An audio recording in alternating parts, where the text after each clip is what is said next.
again, everybody, and welcome to Tiger Sidelines on MC22. Alongside Dave Matter and Gabe DeArmond, I am Bo Bayman. Thanks for joining us. The Missouri Tiger football team goes to the Swamp, a place that's been decent for Missouri in the past, but it was not last Saturday. 41-17 the final score in a game that was back and forth for about the first quarter and 13 minutes, and then in the final 2 minutes, Florida scores twice and really took over that game, and it shows to me, Dave, how far Missouri still has to go. Yeah, I thought so too. Florida was missing like 3 starters in their secondary, and it didn't seem to matter. Their defense was all over the place. I think the big question was, would they be rusty coming off that layoff? Instead, they looked really rested. They looked like they were ready to go. And on both sides of the ball, offensively, Missouri just really struggled with keeping up with them. It was kind of bend but don't break early, and then Missouri definitely broke. And offensively, the Tigers just couldn't move the ball at all. It looked more similar to the Tennessee game from earlier in the year when they just couldn't get enough going, couldn't sustain drives. Absolutely. And Gabe, I heard you after the game telling people, this is why you don't look ahead and say, we win this one, and then if something falls right, we could get the East, especially when you're in year one of a head coach. Well, because this team they overachieved through the first 4 weeks, but already people are looking at the last 4 games and saying, hey, those all look really good for Missouri. They could go 4-0. Yeah, they could. I actually individually might pick Missouri to win each of those 4 games, but I won't pick them to win all 4. If that makes sense, because they're just not consistent enough. I thought the first quarter and a half, Florida wasn't very good. Florida gave Missouri chances, and Missouri just couldn't do anything to take advantage of it. Missouri was ahead 7-6 because they made one play, but Florida was stalling out and just not playing well. And then Florida started to play well, and Missouri had missed the opportunity to take advantage of them being a little bit off to start. Yeah, no doubt about it. And Gabe, I'll stick with you. And Dave touched on it. The offense was really bad the other night. Well, and especially the offensive line looked more like what we expected it to look like coming out of fall camp. And, I don't think any of us would have guessed Larry Borum was that important to the offensive line preseason, but he didn't play. Xavier Delgado made the trip, but he didn't play. So you're without 2 starters. You're putting Dylan Spencer, a true freshman, out there. And you saw why, lightly recruited true freshmen don't start on the offensive line in the SEC. I don't mean to pick on the kid. It doesn't mean he can't be a good player, but Saturday night was a rough night for him. Zeke Powell at left tackle, I think, got a little banged up during the game, replaced by Bobby Lawrence, but it's pretty obvious Missouri doesn't really have an answer there either. So I guess, look, you're probably not as good as you felt coming off Kentucky, and you're probably not quite as bad as you feel today. Absolutely. And Dave, that offensive line couldn't get openings for Larry Roundtree. Connor Bazelak didn't have time. And when you don't have those 2 things, that's just a recipe for disaster. Yeah, they really couldn't run the ball. They tried a little bit early. It just wasn't going anywhere. Bazelak, I thought, had enough time, to at least get some passes downfield, but they couldn't catch. And that was the problem. They dropped the ball again like crazy. It looked nothing like the last 2 weeks when they weren't dropping anything. Jalen Knox had just a dreadful drop on what could have been, a game-changing type touchdown. It was similar to the Jacinto one at Tennessee, earlier in the year. Hazleton drops the first pass of the game, and it just got downhill from there. I didn't think Bazelak was great by any means. I thought he gave them probably a better chance than his receivers gave him, but he looked kind of like a redshirt freshman on the road playing against a team that was really hungry and hadn't played in a while. So.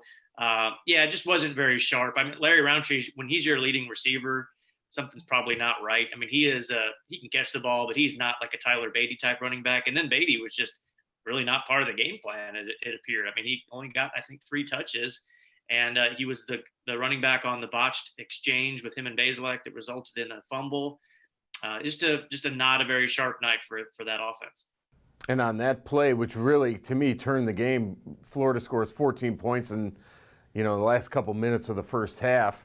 On that play, again, the offensive line sort of didn't hold up its end of the bargain, and the play was blown up, and that's what caused the fumble. Yeah, and it looked to me like Bazelak kind of left the ball in Beatty's gut a little bit too long, tried to pull it late because look on that play, and that's a really common play in football these days, but on that play, at some point the running back assumes I'm getting to keep this ball, right? And then you reach the point where it's kind of the point of no return and you saw, I mean, it was honestly kind of similar to what happened with Missouri and Oklahoma back in 2007, right? With Chase Daniel and Jeremy Maclin. But that was the one that, because they were down 13-7 and you thought, hey, you go into halftime down 13-7, you're fine. Well, then you turn it over at your 40, Florida scores again. Frankly, probably should have gotten even more points before halftime. But in the last 6 minutes of the second quarter, Missouri was as bad as you can possibly be. And then, things got even worse after that. And Dave, let's talk about the other side of the ball. The defense was all right, especially in the beginning of the game, but then when the dam broke, it really broke. Yeah, a lot of missed tackles. I mean, just more than we've seen the last few games combined. Guys that are usually really sound tacklers like Tyreek Gillespie kind of struggled in the open field. It just wasn't the defense that we saw that kind of controlled everything the week before, or the defense that made really clutch plays against LSU. I mean, they gave up a ton of yards and points against LSU, but when it mattered most, that group showed up, and it just wasn't the same on Saturday. So I don't think anybody ever thought, hey, this defense has arrived. This is a championship defense. This is a top 10 national defense. No, they've still got some work to do. There were some promising things that we saw. Trajan Jeffcoat continues to kind of get some pressure on the quarterback, maybe a little bit much pressure on the last play of the half. I thought Ennis Rakestraw did some good things out there. Nick Bolton, forced the turnover by getting pressure on Kyle Trask, and Jarvis Ware was there to pick it off and run it back. Missouri's first interception of the season. I think there was only 2 other teams in the country that had played multiple games and hadn't picked off a pass yet. And they hadn't played 4 like Missouri had. So that was a long time coming. But again, just not enough to keep pace with, what is usually a really potent Florida offense. And Dave, since you were there, let's talk about the end of the first half. Florida puts up a Hail Mary, maybe a probably 1-2 count, and then the quarterback gets hit. And then really it goes bananas from there with Dan Mullen just going off. He gets fined $25,000. 3 Missouri Tigers are now suspended. I mean, that was just an ugly scene at the end of the first half. It was. And just watching it in real time, my eyes, kind of like everybody, was trained on the ball, and I was watching the pass in the end zone to see if, that Hail Mary was completed. And then your eyes kind of notice, the scuffle and the pushing and shoving. So I grabbed my binoculars, and it's an open air press box in Florida, so you get a pretty good view of things, and it's not really high up. And it was obvious that there were some punches being thrown. And then when you watch a little closer, you see, oh, this is ugly. Like, there's people getting thrown to the ground, trampled. It was hard to kind of notice who was who exactly in real time. Markel Etsy stood out because for one, he's a really big guy, and 2, he was throwing some haymakers out there. It was ugly, and you see the Florida players getting, and then kind of on the outskirts of the scrum, you see this one coach running around like a maniac and just screaming at everybody. And it was Dan Mullen, masked down, the guy who just had COVID 2 weeks ago. He's looks like he's yelling at the officials, plus some Missouri players, his own players. And then it was very obvious he's yelling at Ryan Walters, who wears that gold shirt so his players can see him. Well, he was really conspicuous, out there too, wearing the gold shirt. You could see who it was. And then as everything kind of dies down as far as the players go, the officials did a pretty good job of separating them. Then Mullen is still at it, and he wants a piece of Eli Drinkwitz at that point, and he's got his own coaches holding him back. And the crowd's getting into it. It was like a wrestling match. I mean, you had the heel, and you had the officials trying to stop it. It was crazy. It was I haven't seen anything like that in person, at least that I can remember. And then Mullen goes in the locker room, and the crowd's getting revved up. There's only like 12,000 people there, and he comes back out and fires the crowd up more. It was wild. It was one of those where you're like, okay, this isn't over. We know that there's going to be some penalties to come out of this one. Yeah, Markel Etsy, Chad Bailey, Dylan Spencer, they'll miss the first half of the next game that Missouri plays. And, they were throwing haymakers, Gabe. They showed it on the TV many a time. And Dan Mullen, I don't know. $25,000 doesn't seem like a lot for the actions that he did the other night. Yeah, there's a couple things that I think are in play here. First of all, yes, Dan Mullen was an instigator, and yes, should be held to a different standard than, the coach making $6 million should be held to a different standard than the 22-year-old kids. But Missouri has some culpability here too. This was not just Dan Mullen going out starting a fight, right? I think you just I was a little surprised there weren't more suspensions, but I think at some point the SEC just goes, look, we can't just hand Georgia the SEC title by suspending half of Florida's team and then half of Missouri's team. I was impressed by the way Eli Drinkwitz handled post game. He said all the right things. He did not try to shirk blame, but he also, without saying any names, made it pretty clear where he thought a lot of the blame should fall. Dan Mullen handled postgame horribly. And I'll tell you what I really learned this week that I didn't know, but in talking to a lot of people that have covered the SEC for longer than Dave and I have, this is not a shock to them with Dan Mullen. Like, he is not a very likable guy or a very well-liked guy across the SEC. And so I didn't know he was like the black hat guy in the league, but he kind of appears to be. Well, he likes to wear costumes. We know that. He comes out in his post game in a Halloween costume and doesn't really answer anything, Dave. No, I mean, he made this claim that, he was just out there trying to keep the peace and get his players off the field. There was, visual evidence that wasn't the case. And it was just a bad look.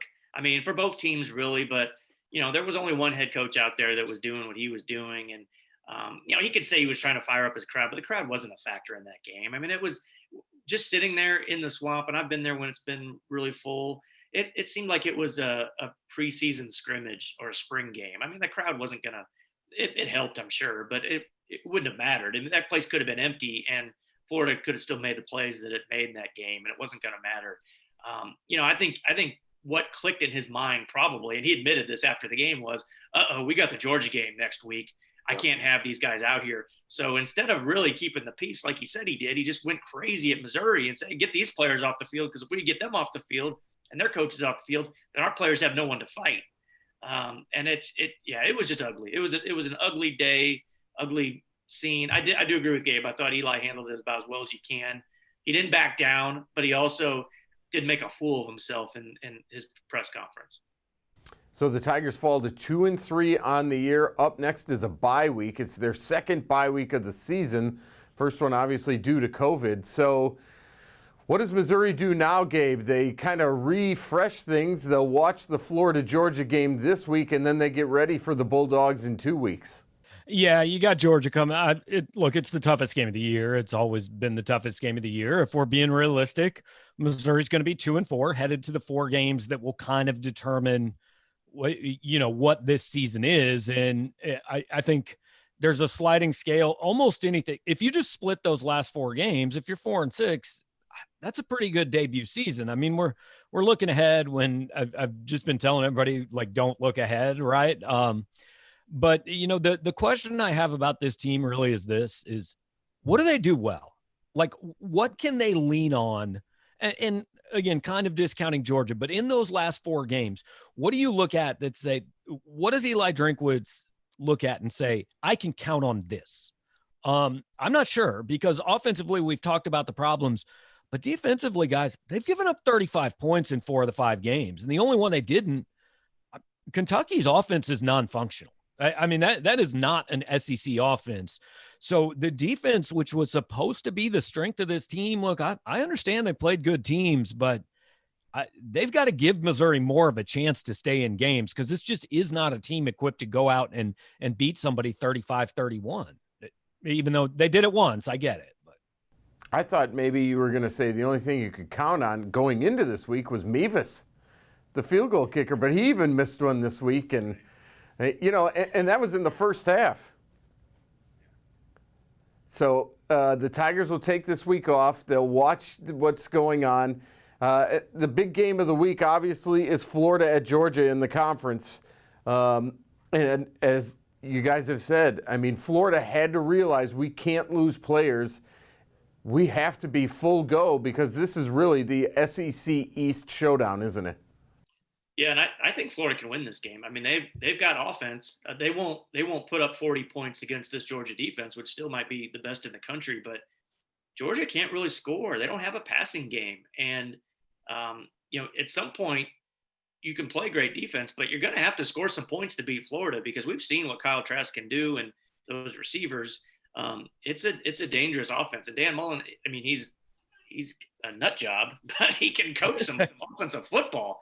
And so I haven't looked at the line today, but it wouldn't shock me if Florida goes in there and plays really well and wins that game. I picked Florida to win the East, and they still very well can and stay alive in the playoff hunt. Yeah, no doubt about it. All right, let's take our first break. When we come back, your tweets, and we got a bunch of them. You're watching Tiger Sidelines right here on MC22.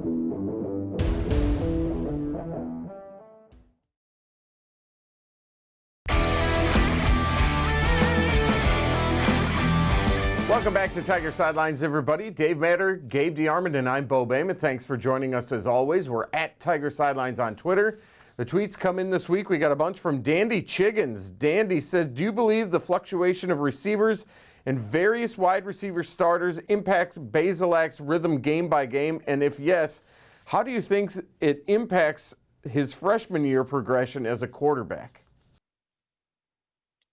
I think receivers are more likely to be impacted by who's throwing them the ball than quarterbacks are who's catching it, or in this case, not catching it. I mean, I think the impact on Bazelak is not who's out there. It's that the guys who are out there are dropping the ball too often. And I really look at it, Jalen Knox, you can live with that because you're getting a lot of positives too. I mean, you'd like to eliminate the drops, but you've got to accept some of the negative because you get a lot of positive. But Kiki Chisholm, who his problem hasn't been drops, it just hadn't been really getting the ball. And Damon Hazelton, whose problem have been drops. I mean, they're not really providing so far what I think was expected out of them.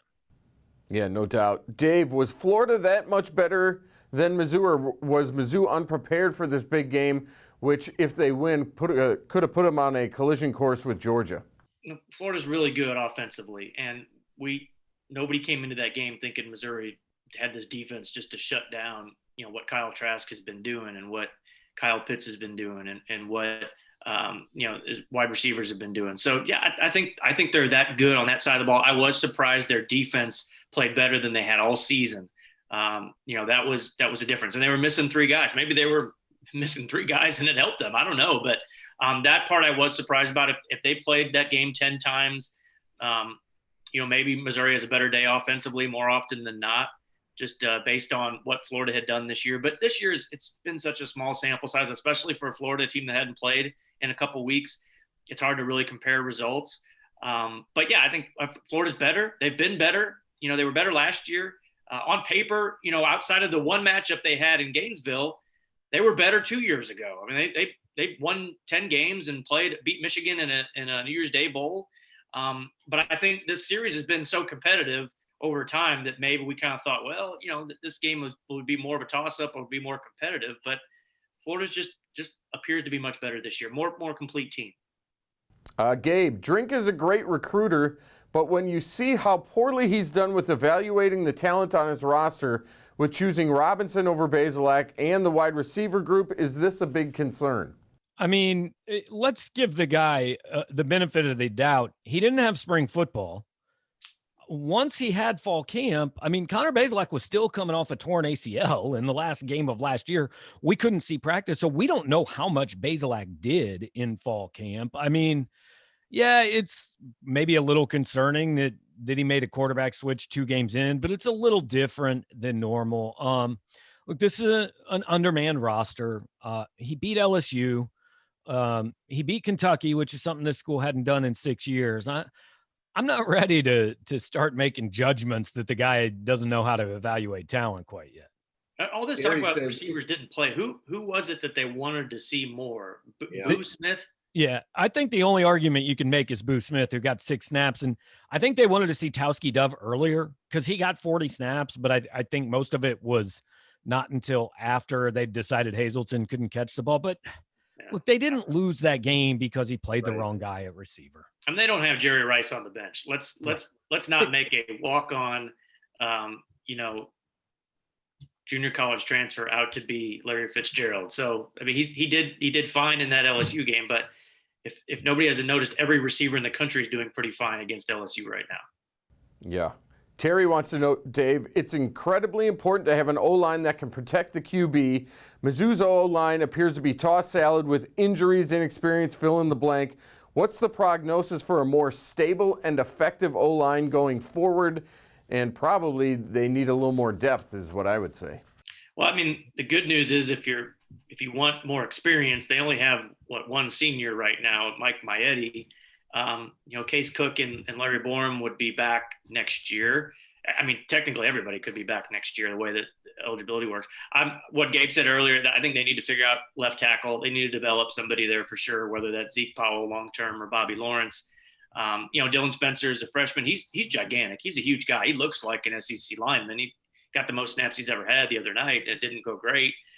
They need to develop a center, and they're not going to do that this year. Maietti doesn't come off the field, but you've got to have somebody ready for 2021. So, it's I don't know if it's a problem. It's just a challenge, and it's something that they have to do. And we knew that. I mean, they were bad on the offensive line in 2019 when they had, three guys who right now are on NFL rosters. So this isn't a new problem. We knew this was going to be, a possible weakness going into the season. Yeah, no doubt. Gabe, last one is from Dandy. Hot take, I'm convinced Conzo Martin is not the guy. However, I believe the replacement has to be Rick Pitino. You get Pitino at a low rate, top 15 recruiting classes, packed arena, Sweet 16s, ultra competitive team each year. Thoughts? Yeah. Okay. Cool. Next segment. Move on. Not happening. I knew you'd love that one. All right. Thanks for the tweets. When we come back, we'll talk about one date on the basketball calendar that we do know. Plus, we'll talk a little volleyball and soccer as well. You're watching Tiger Sidelines on MC22.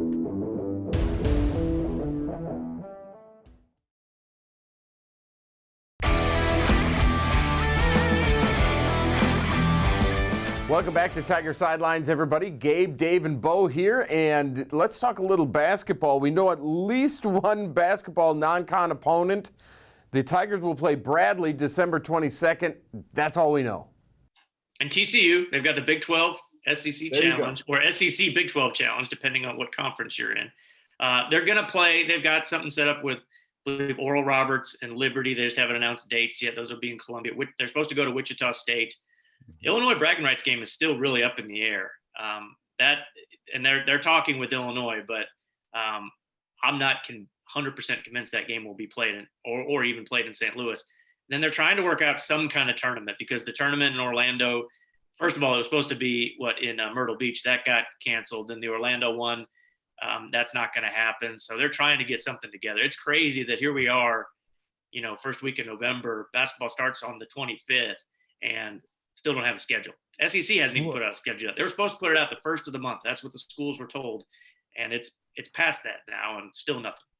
That's what I was going to say, is they can't really finalize anything in the non-conference until the SEC schedule is set. Because what happens if the SEC comes out with this plan? We're going to play a round robin, right? You're going to play 13 straight weeks against every other team. You're going to play 26 games. Well, you can't have 12 non-conference games on your schedule. I mean, and I think they probably have a little better idea what the SEC is going to do than we have, obviously, but they can't finalize anything non-conference until they know what the league plan is. And we are, as of today, 21 days from the start of the season, and nobody knows the league plan.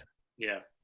Yeah, no question. Volleyball dropped 2 to number 3 Kentucky at the Hearn Center. Tigers are now 2-2. It's interesting because they won the first set in both matches, but just couldn't close out Kentucky. Kentucky showed how good they are. Mizzou hosts Arkansas this week. Those are the final home games already for the Tigers in this truncated volleyball season. Women's soccer defeated Kentucky 4-1. Tigers now 2-2 on the year. That was win number 250 for Brian Blitz and his career at Mizzou. Team travels to Georgia. That'll be, as we talked, it'll be tonight. The game is on the SEC Network Plus. Men's cross country finishes 6th. Women finished 7th at the SEC Championships. Mizzou tennis earns a pair of victories over Central Arkansas. And so now as we look ahead to college football this weekend, Dave, you liked Florida in the Florida-Georgia game. What say you, Gabe? I like Florida because of the quarterback position. I think Georgia is a better team, but I would pick Florida to win, if that makes any sense. I just don't trust Georgia to win games like this with Stetson Bennett. The other big game that's going on this weekend is Clemson and Notre Dame. Clemson, obviously without Trevor Lawrence because of COVID-19. We'll see if the Tigers, who struggled last week against Boston College, can take down the Fighting Irish. That's got huge playoff implications because both teams are obviously right there in the playoff hunt. And I don't know if Clemson loses, do they completely fall out? Probably not. I mean, I think the top 3 teams, Alabama, Clemson, and Ohio State, they probably all can even lose a game, and they just seem so much better than everybody else. And I don't know. This is going to be a wild year. I mean, there's people joking that it should be a 3-team playoff because there's no good 4th team. Well, Notre Dame can make a statement maybe in this game, but then everyone's just going to kind of put an asterisk next to it and say, well, it's because Trevor Lawrence didn't play. So still a lot of football to be played. Like Abe said, you can't, it's crazy in this season to look ahead and count too many games as wins or losses with the way that especially COVID can just throw off a whole week or a whole season. Notre Dame almost has to win that game though, because those 2 teams are probably going to play again for the ACC title. Right. And if Clemson loses without Trevor Lawrence and comes back and beats Notre Dame with him, then you say, oh, well, look, Clemson's good enough. They're in. But if Notre Dame loses this one, the chances of them beating Clemson with Lawrence don't seem great. I mean, I think you're looking at Clemson, Alabama, Ohio State. And then I think we're about a month and a half away from things getting really interesting and people making the argument whether this is the year you give Cincinnati a shot over, one of these 2-loss teams, or, hey, what happens with the argument with 3-0 Wisconsin? Who has barely played, and there's going to be a lot of stuff. I wish they'd have done what Major League Baseball did and just say, all right, look, for this year we're going 8 teams. Right. We're gonna go with the league because the Big 12's done. They have no chance, but just take the league champions, throw 3 other teams in there, and just make it a 1-year deal like Major League Baseball did. Yeah, that would be a good idea. The Tigers take this week off, and so we'll talk about their game coming up with Georgia next week on Tiger Sidelines. Want to thank Gabe DeArmond and Dave Matter. Thank everybody behind the scenes, Brian and Matt. And thank you for watching. You've been watching Tiger Sidelines. I'm Bo Bayman, and you've been seeing us on MC22.